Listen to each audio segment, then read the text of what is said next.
Facebook Live, Roku, and GPAC 23. Those are the other formats.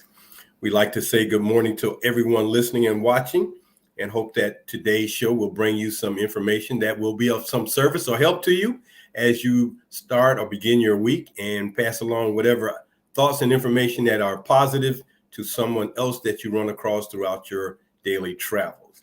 Our show today, being that school has resumed for many of the secondary schools, elementary, middle, high schools, they've started back.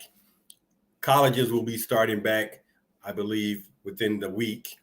So what we wanted to bring to you today was an acronym that we throw around a little bit. For those of you who know it, for those of you who attended college, it's called the HBCU.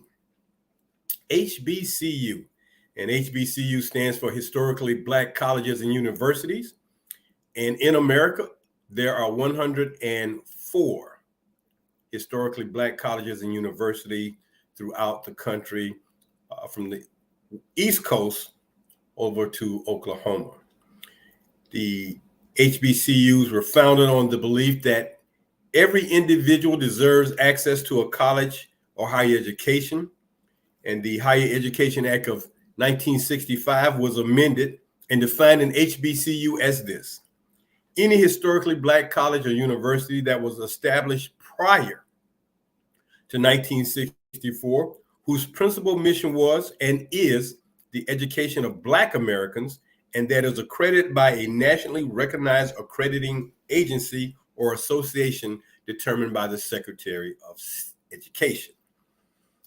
That's what the HBCU means. That's what it stands for.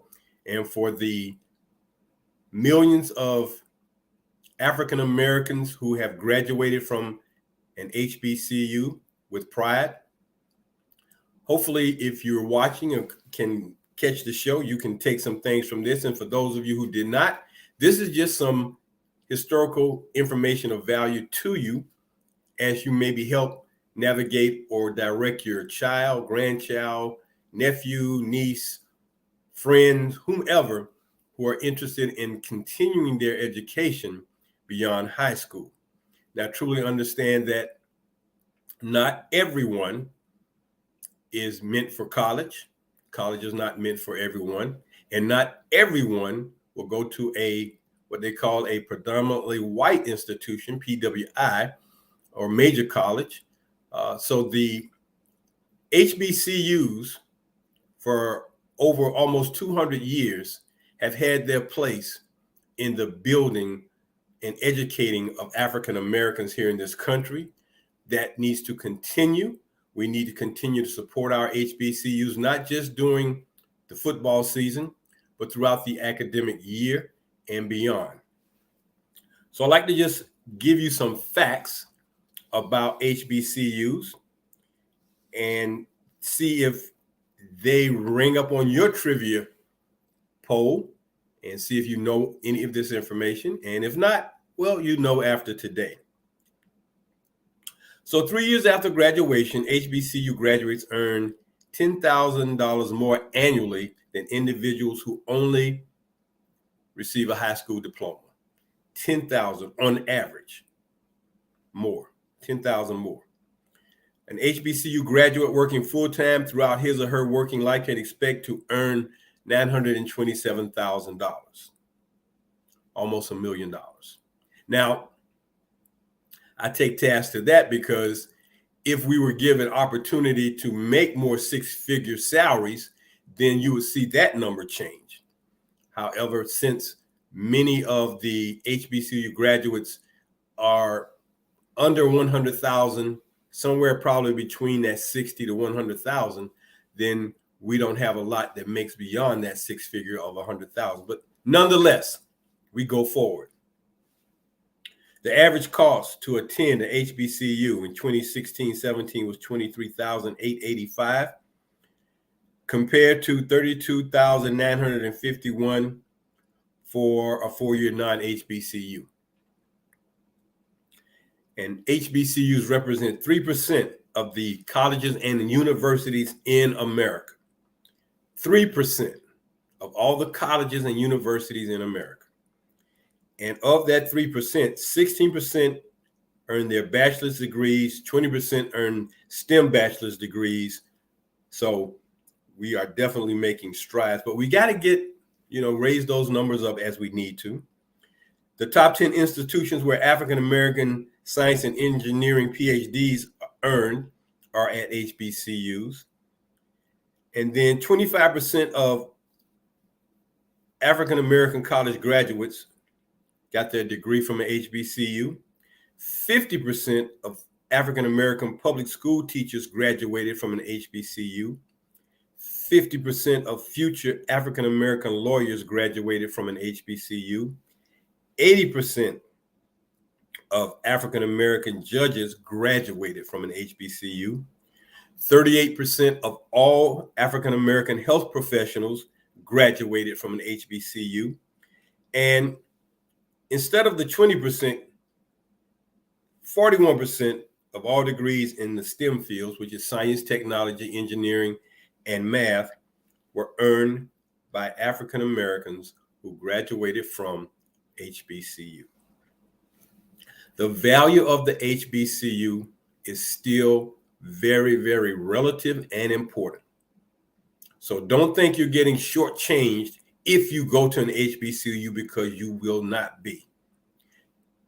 In addition to having gone to a place of pride and tradition, the nurturing and the care of HBCUs to African-American students is like none other that you'll ever see in the college university landscape.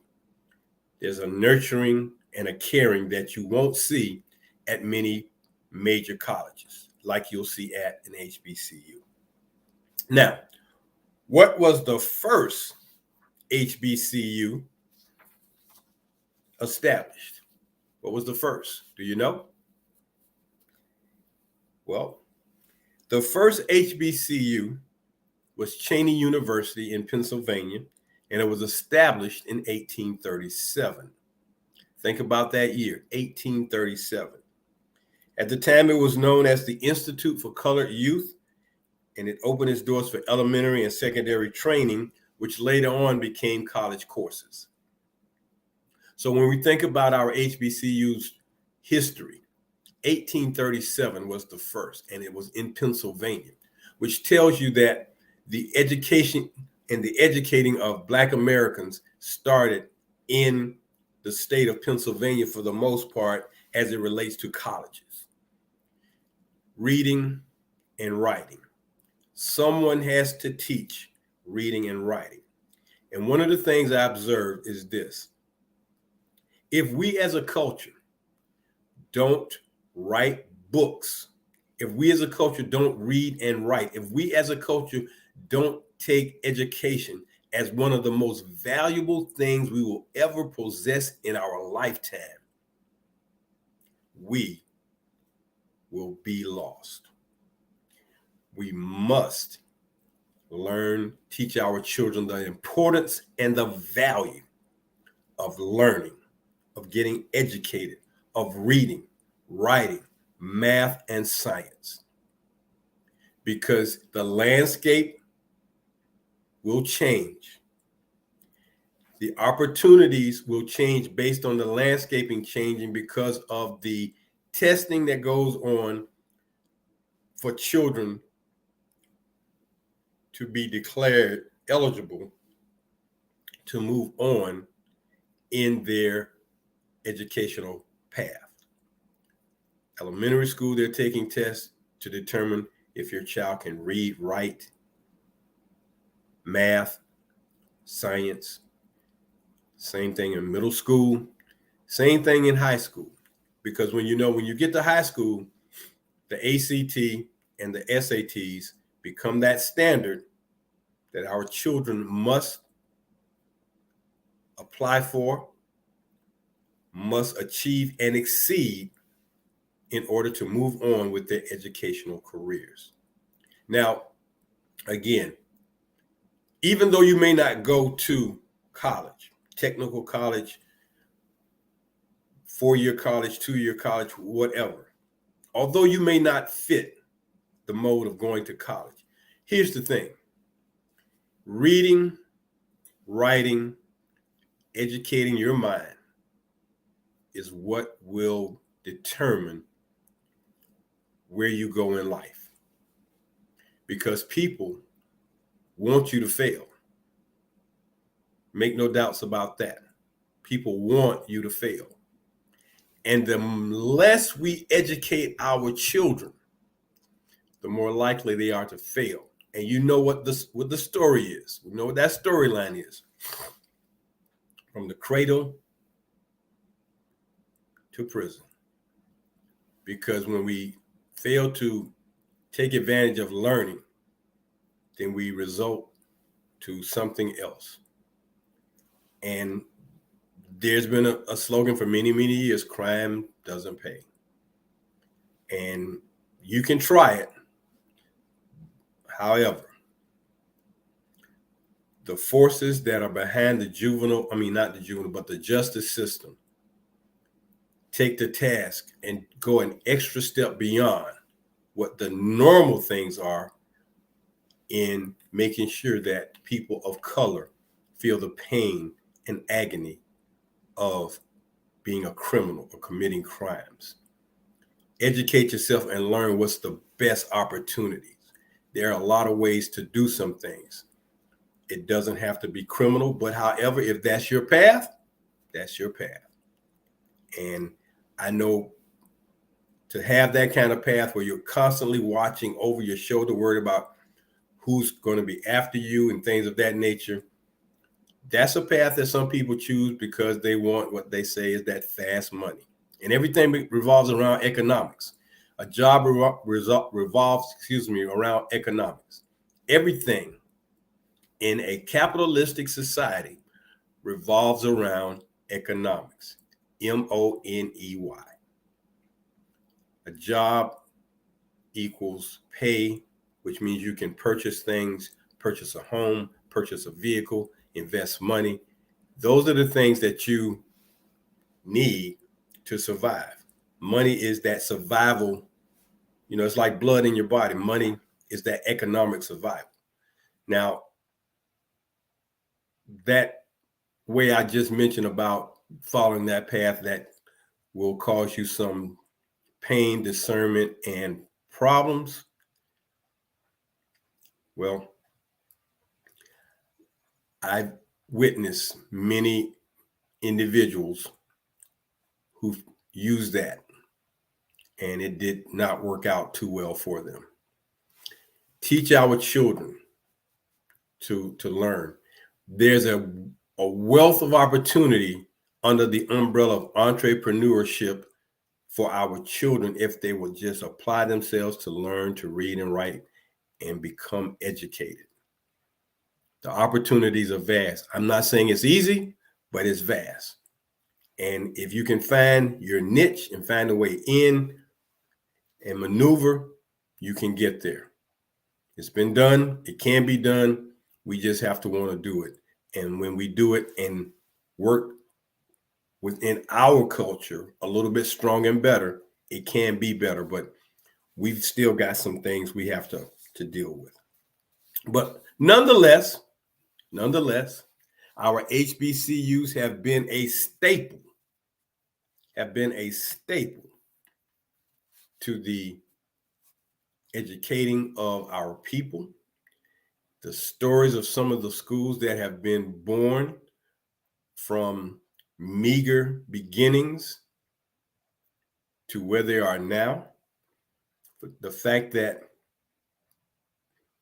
54% of our HBCUs receive state funding, which means the state, if you see a college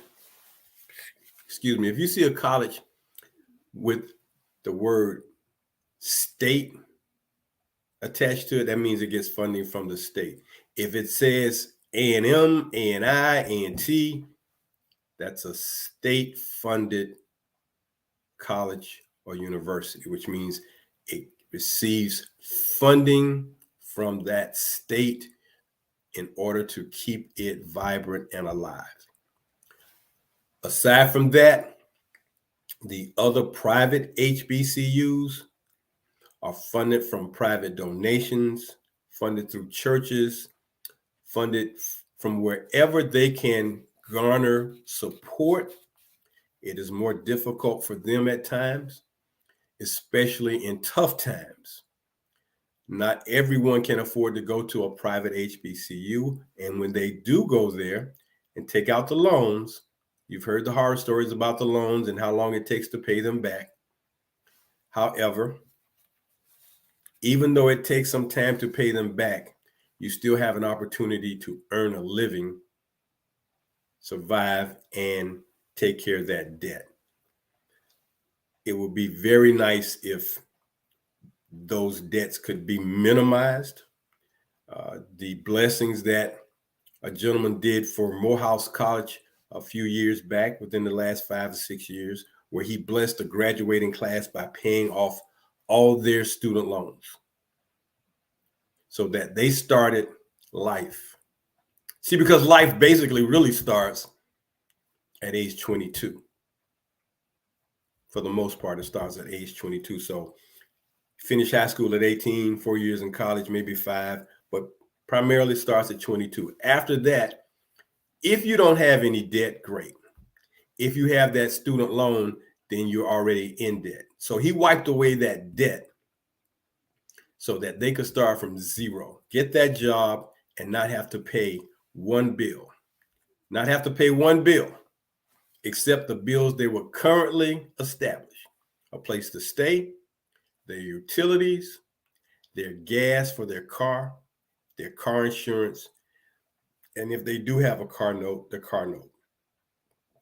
Other than that, they can take that other disposable income and start to, if nothing else, save it and build from there. Now, a lot of times we don't get the opportunity for someone to engage us and teach us about that part of life. We get out, get a job, and as soon as we get done with college, the first call you'll get is from creditors asking you to take out a credit card. Now, granted, having a credit card is important from the standpoint of emergencies. If you have an emergency and you need to take care of something. But again, when we've got someone who can come and talk to us about planning our income and how to make that grow and work for us, we don't get that all the time. And again, we need those type of individuals who understand how investing, how sheltering our money works, because as a single individual, beyond getting that paycheck, the United States government is going to take a chunk out of your paycheck called taxes. So you got federal income tax, then you got your loan. So those two things alone can put a hefty dent in your monthly paycheck. However, finding ways to shelter your money, to invest, to save, we need more individuals. That's almost like when you graduate from college, you need to sign up with this business that's going to work to help you put that money aside. And if our colleges would maybe institute a situation where when you graduate, or before you graduate, how about that? 30 days before you graduate, we're going to bring in several companies, several individuals, and talk to you about getting your job, getting your money, and how to make it work best for you before you end up investing it in materialistic things. That, to me, would be a very great thing to do for our graduates. The more we do that, the more economical clout we can have, the more we can do for self, the more we can do with each other. Because as the great James Brown said back in the day, I don't want nobody to give me nothing. Just open up the door. I'll get it myself. When we can do for self, we will be a lot better off. I tell you, being an entrepreneur is a great feeling. It's hard work. It's tough, but it can and must be done. A lot of entrepreneurs out there are service oriented businesses, and we see them in our communities on a weekly basis. But there are other services that we can make happen, that we can invest in. We have to do a better job. And I'm happy that I was challenged recently by someone who went to an HBCU to give back, because a lot of times we don't give back.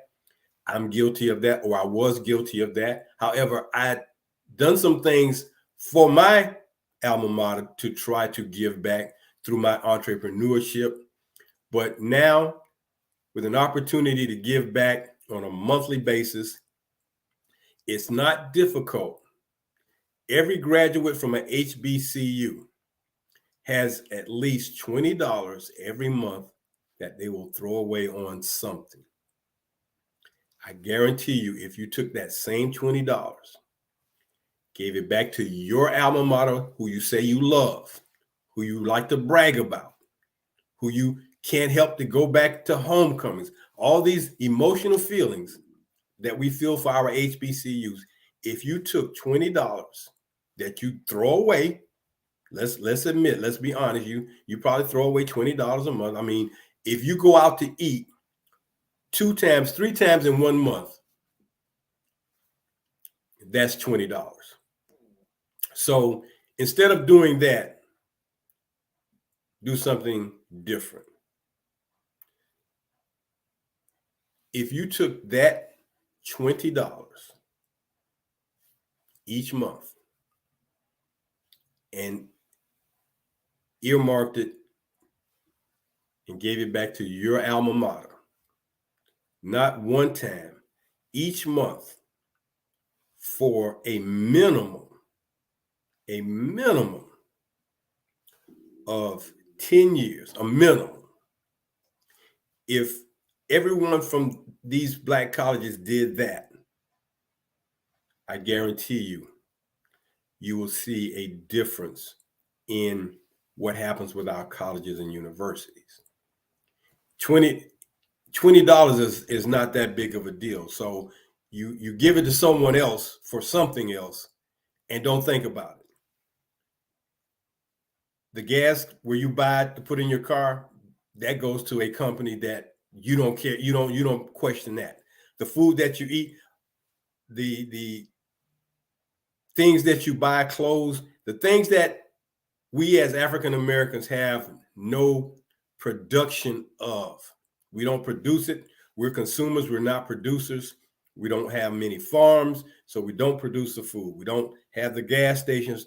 We don't run the service stations like you see in our own communities that are run by foreigners. So if you just took that $20 every month for a minimum of 10 years, which is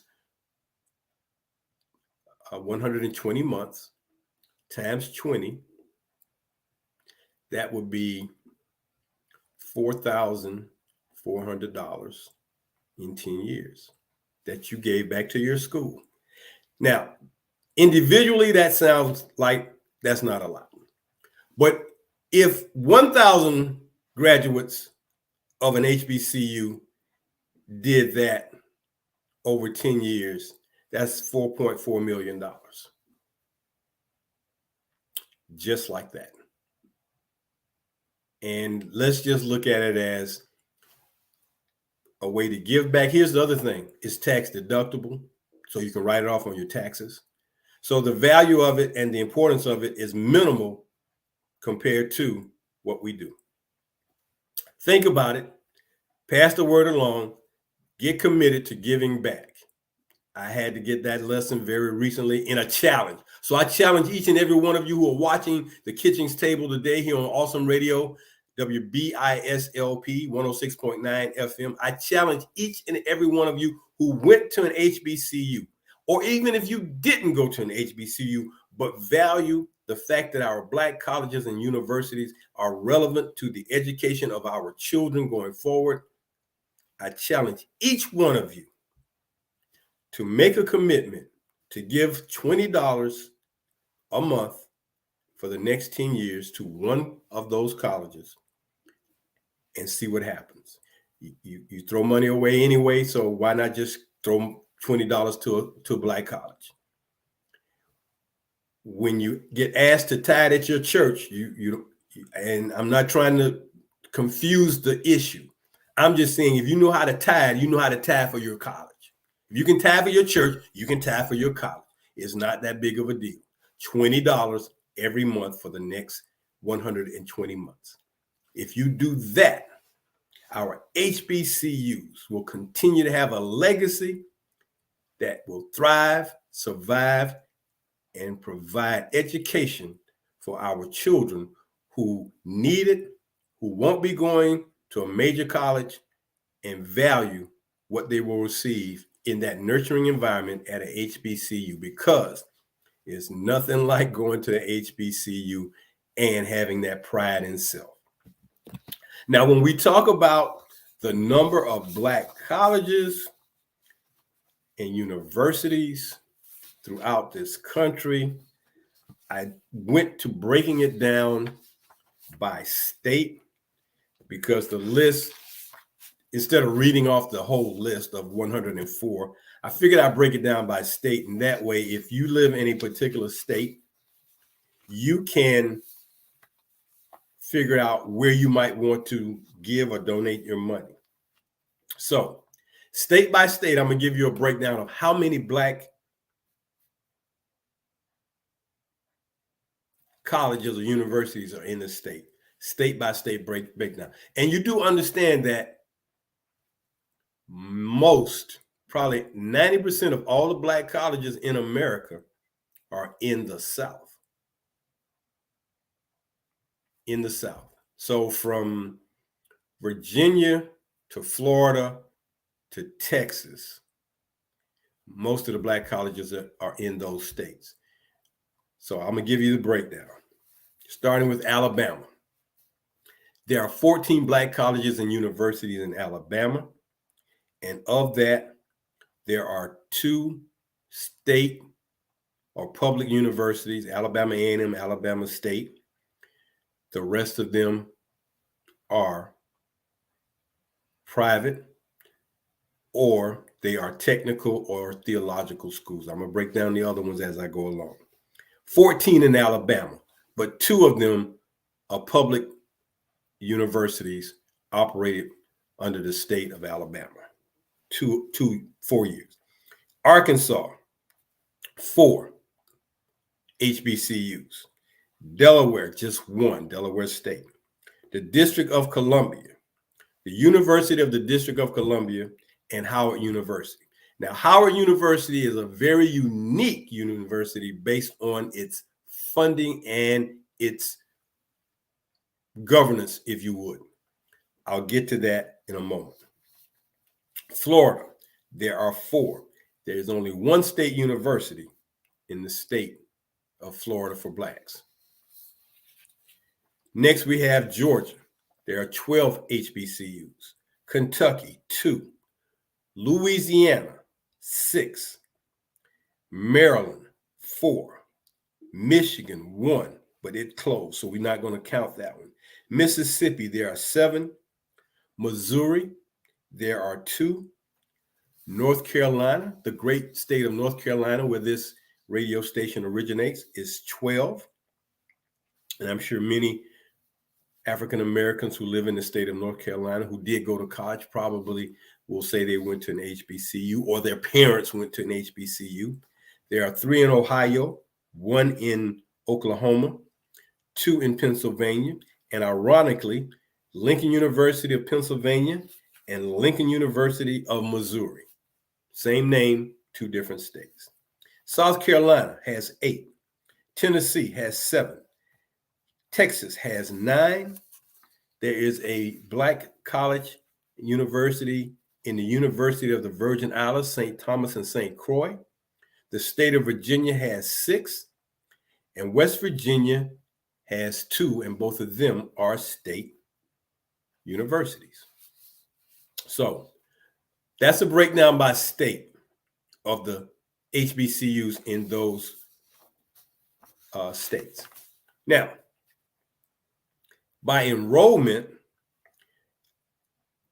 the largest HBCUs, and it's one on here that I had never heard of until it popped up on my research, and it's called St. Philip's College in San Antonio. The top 5 HBCUs with the largest enrollments: North Carolina A&T, home of the Aggies in Greensboro. St. Philip's is 2nd. Howard University is 3rd. Prairie View is 4th, and Florida A&M is 5th. North Carolina A&T, since 2014, has had the largest enrollment with over 13,000 students enrolled in the 2021-2022 school year. 13,000 students, a phenomenal number. 13,000 Black educated students at the next level of education, which is in college. So as you can see, the value, 13,000 students value going to North Carolina A&T. 10,000 Florida A&M, 10,000 Prairie View, about 10,000 at Howard. They value the legacy and tradition and the history of going to these colleges, where I believe not only is it the nurturing, but going to a place where you don't feel like an odd wheel, where you feel like, if you grow up in a predominantly Black neighborhood or all Black neighborhood, there's certain things that come with growing up and going to school with people who look like you. So you continue that. And it becomes not only a prideful thing of HBCUs, it's almost like a sorority / fraternity when, the students go to these colleges, because you further strengthen who you are, your resolve of being an African American or Black person in the United States. So think about that. And again, I challenge each of you to donate a tax-deductible gift of no less than $20. No less than $20. If you can do more, do more. But you all have a $20 bill with Andrew Jackson on it for now that you can send to your college or university that you believe in so deeply. $20 a month for 10 years, 120 months, minimum. A minimum of 20 for a minimum of 120 months. Make a difference at your college. Do the best to make that college grow. Don't worry about all the other factors. You give your money to other businesses in America, whether they're good, bad, indifferent. You buy gas, you buy groceries, you spend everywhere else. You don't ask questions about where they put the money. If you go to the service station and put some gas in your car, do the research and find out how much of your gas money is contributed to an HBCU. And when you find out it's not a lot, do you get angry?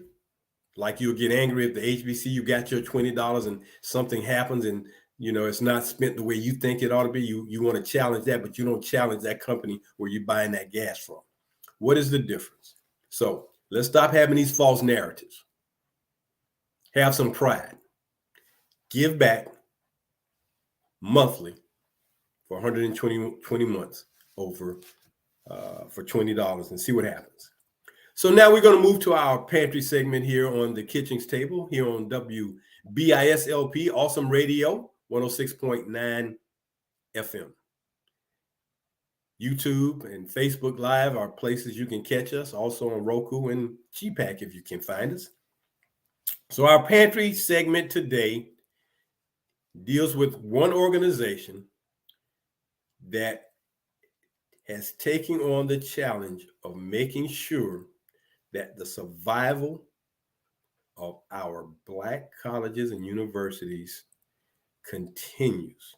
Because when these doors to these institutions of higher learning start closing down, some people will not get an education.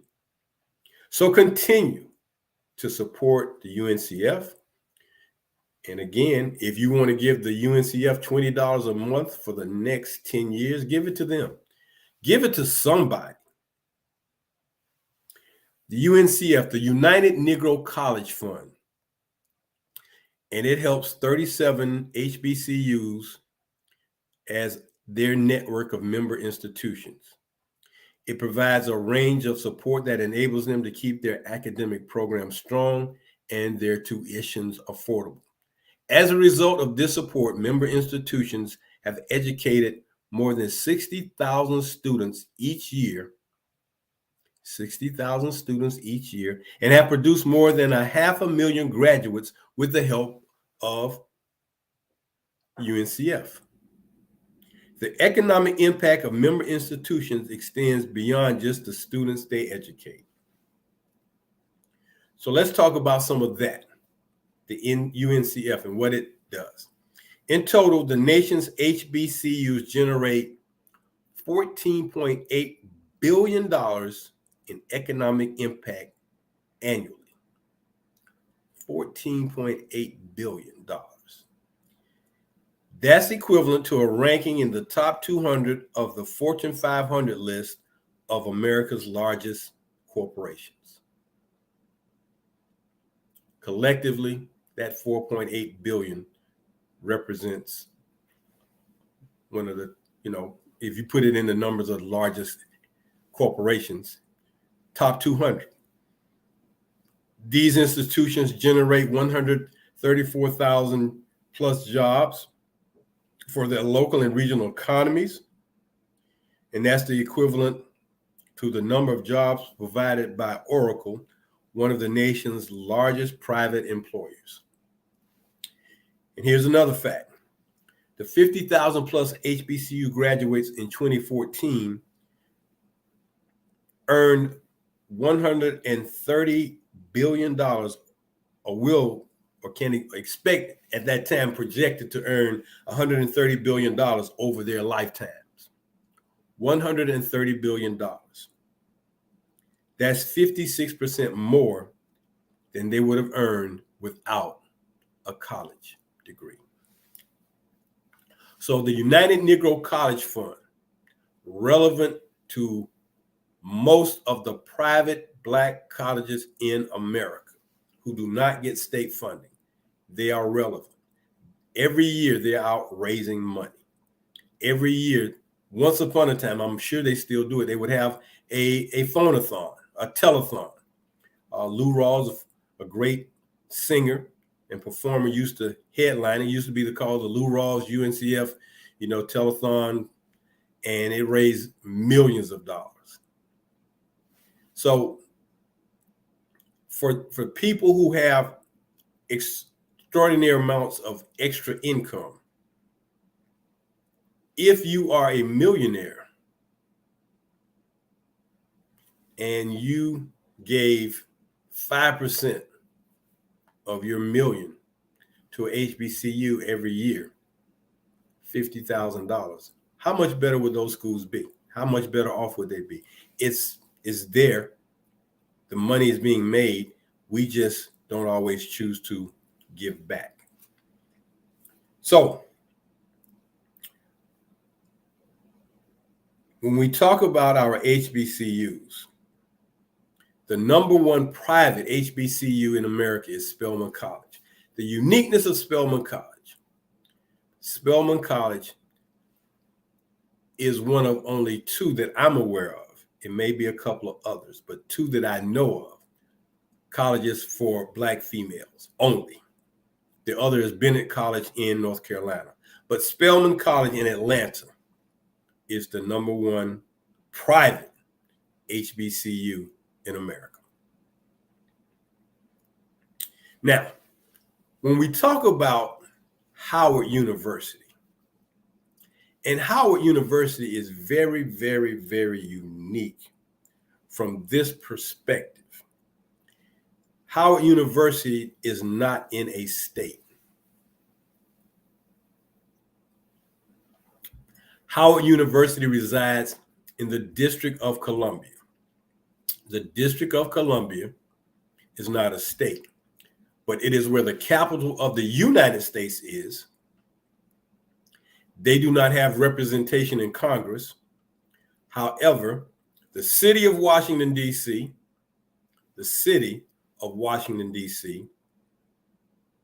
and then the District of Columbia. The District of Columbia is the federal part that I'm speaking of. So Washington, D.C., the capital of the United States of America, a very wealthy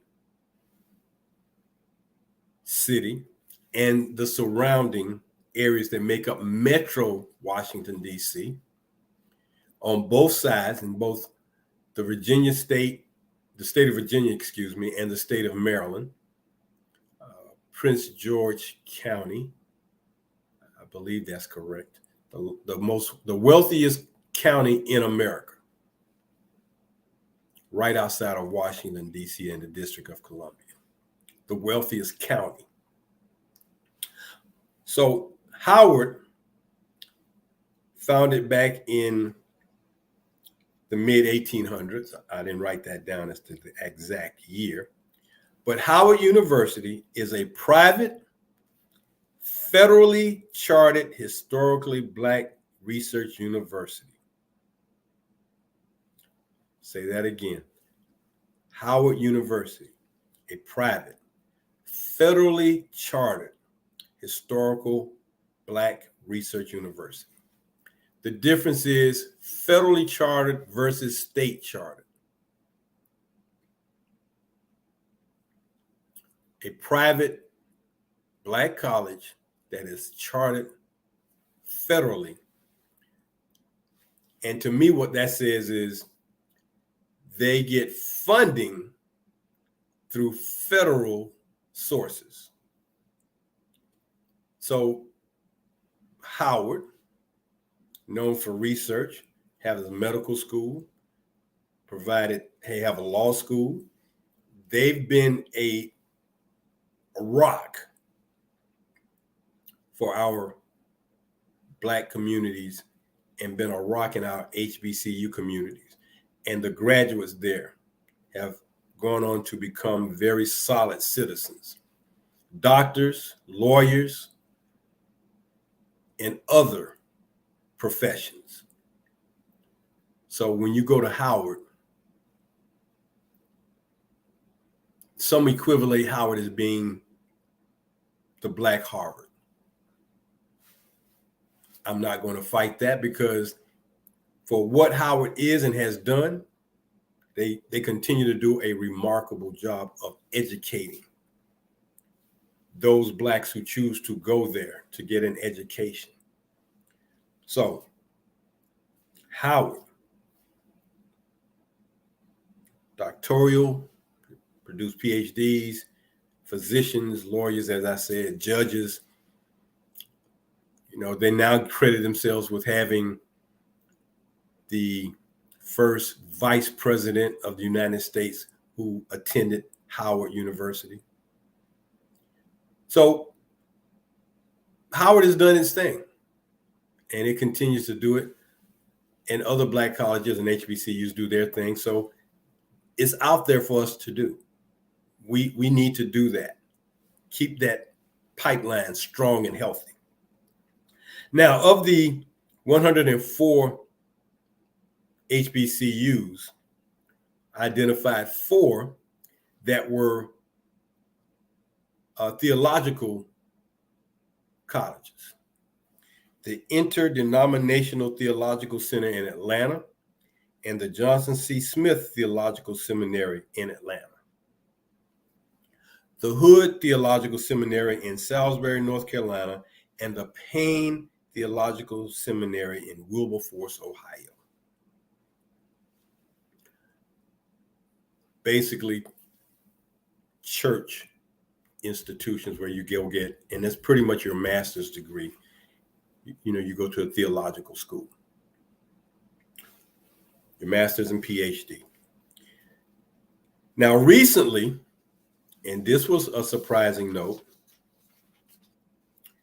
there have been some community colleges and technical colleges that have come on the landscape of higher education in the United States that have been identified with HBCUs or being an HBCU, technical or community colleges. And there are 3 in Alabama, 2 in Mississippi, and 1 in South Carolina. The J.F. Drake State Technical College in Huntsville, so you hear state behind that, means state funding. The Shelton State Community College in Tuscaloosa, and the Lawson State Community College in Birmingham. Those 3 community colleges in Alabama. Coahoma Community College in Clarksdale, Mississippi, and Hinds County Community College in Utica, Mississippi. Now, Hinds would probably be the same county where they have Jackson State. But those are 2 community colleges. And then the Denmark Technical College in Denmark, South Carolina, which is not too far from Orangeburg, which is where South Carolina State and Claflin are located. South Carolina State is the state college and university, the lone state college and university in the state of South Carolina. And right next door, and I mean literally, there's a gate and a wall that separates those 2 campuses. It's Claflin College. Just like Benedict and Allen in Columbia, where there's just basically a wall and a fence. They're just that much connected in South Carolina. So if we have community colleges coming about, and if we have technical colleges coming about to teach technical aspects, wherever we can get the academic learning and the academic knowledge to empower us so that we can make a better life for ourselves, then we need to go to those schools and learn and get that valuable knowledge. Nothing like having knowledge. Now, when we talk about knowledge, and